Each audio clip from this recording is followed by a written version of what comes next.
Today is March 3rd, 2009, and we just spent 3 days together. 3? 2, kind of. What did we do? I know it. You don't know? I don't know. Did we color?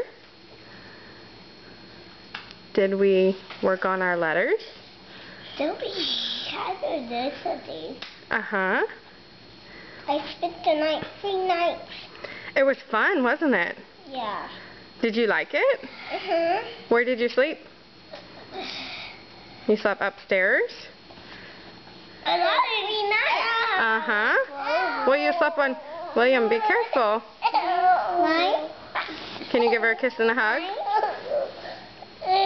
He didn't mean to do it. It was an accident. I know, it was an accident. Can you guys tell me your names?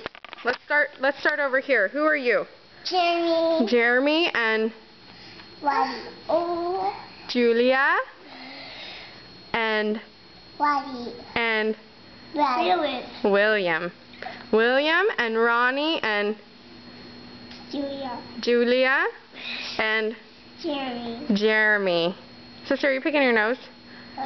Yuck. What did we have for breakfast today? Let's take a picture of oatmeal. We had oatmeal. And we had cereal. And we had green eggs. Very hungry. Julia, can you say your name? What's your name? Julia. All right. Can you say goodbye now? Bye.